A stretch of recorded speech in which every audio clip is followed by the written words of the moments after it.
Already, I don't know what to feel. Pagkasama kita, parang di ko na naaalala si Trisha.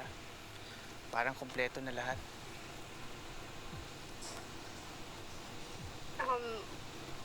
Rino, alam mo, damit lang to at saka makeup.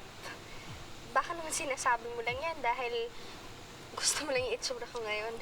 Sinabi ko ba ngayon ko lang ito nararamdaman?